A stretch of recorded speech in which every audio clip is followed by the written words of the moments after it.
నైపుణ్యాలివే. Data సెంటర్లలో విస్తృత అవకాశాలు. దేశంలో వేగంగా అభివృద్ధి చెందుతున్న రంగాల్లో డేటా సెంటర్లు ఒకటి. ఇవి కేవలం ఐటీ రంగానికే పరిమితం కాకుండా ఇంజనీర్ల నుంచి బ్లూ కాలర్ ఉద్యోగుల వరకు విస్తృత ఉపాధి అవకాశాలను సృష్టిస్తున్నాయి. ప్రముఖ డేటా సర్వీసెస్ సంస్థ Yotta data services CEO Sunil Gupta చెప్పిన ప్రకారం ఆధునిక ప్రపంచంలో డేటా సెంటర్లు కీలక మౌలిక సదుపాయాలుగా మారుతున్నాయి. ఏఐ మరియు డేటా సెంటర్లు ఒకదానికొకటి విడదీయరాని సంబంధంతో ఉంటాయి. ఏఐ వినియోగం రోజురోజుకు పెరుగుతున్న నేపథ్యంలో Amazon web services, Microsoft, Google వంటి గ్లోబల్ సంస్థలు పెద్ద ఎత్తున డేటా సెంటర్లను ఏర్పాటు చేస్తున్నాయి. మన దేశంలో కూడా సిపి టెక్నాలజీస్, కంట్రోల్ ఎస్ వంటి సంస్థలు ఈ రంగంలో ముందుకొస్తున్నాయి. ఏఐ ఆధారిత సేవలకు అవసరమైన డిజిటల్ మౌలిక సదుపాయాలను అందించడంలో డేటా సెంటర్లు కీలక పాత్ర పోషిస్తున్నాయి. మన దేశంలో డేటా సెంటర్లకు దాదాపు 2 దశాబ్దాల చరిత్ర ఉంది. ఒకప్పుడు భారతీయ వెబ్సైట్లు, డిజిటల్ సేవలు విదేశీ సర్వర్లపై ఆధారపడేవి. అయితే ప్రస్తుతం దేశంలో సాంకేతిక అభివృద్ధి వేగంగా పెరగడంతో స్థానికంగానే డేటా సెంటర్లు స్థాపించబడుతున్నాయి. దీంతో డేటా సెంటర్ల విస్తృతి గణనీయంగా పెరుగుతోంది. ఏఐ కార్యకలాపాలు పెరుగుతున్న కొద్దీ డేటా సెంటర్ల అవసరం కూడా పెరుగుతోంది.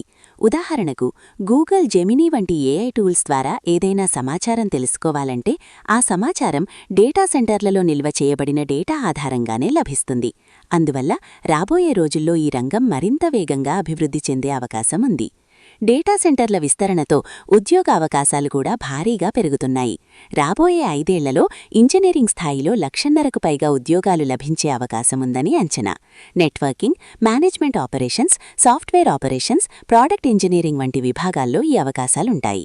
అదనంగా ప్రభుత్వ ప్రోత్సాహంతో డేటా సెంటర్ స్టార్టప్స్ కూడా కొత్త ఉపాధి అవకాశాలను సృష్టిస్తున్నాయి.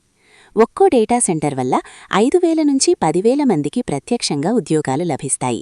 అలాగే పరోక్షంగా మరింత మందికి ఉపాధి అవకాశాలు ఏర్పడతాయి. కేవలం ఇంజనీర్లకే కాకుండా హెచ్పిఏసీ సిస్టమ్స్ నిర్వహణ, electrical operations, site technicians, plumbers వంటి రంగాల్లో కూడా ఉద్యోగాలు లభిస్తున్నాయి. అంటే ఐటీఐ, డిప్లొమా, బీటెక్ చదివిన వారందరికీ ఈ రంగంలో అవకాశాలు ఉన్నాయి.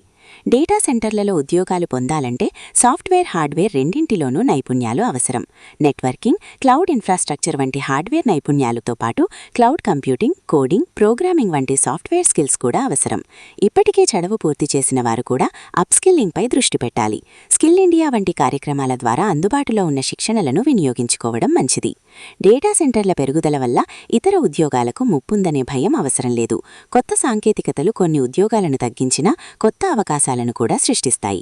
ఉదాహరణకు ఏఐ వల్ల కొన్ని బీపీఓ, కాల్ సెంటర్ ఉద్యోగాలు తగ్గినా అదే సమయంలో బిజినెస్ అనాలిసిస్, ఏఐ డెవలప్మెంట్ వంటి కొత్త ఉద్యోగాలు పెరిగాయి. చివరికి సాంకేతికత ఎంత అభివృద్ధి చెందినా మానవ మేధస్సు, నిర్ణయ సామర్థ్యం ఎప్పటికీ కీలకంగానే ఉంటుంది. మొత్తంగా చూస్తే డేటా సెంటర్లు భవిష్యత్తులో లక్షలాది ఉద్యోగాలకు మార్గం చూపే రంగంగా ఎదుగుతున్నాయి. సరైన నైపుణ్యాలను అభివృద్ధి చేసుకుంటే యువత ఈ అవకాశాలను సులభంగా అందిపుచ్చుకోగలరు.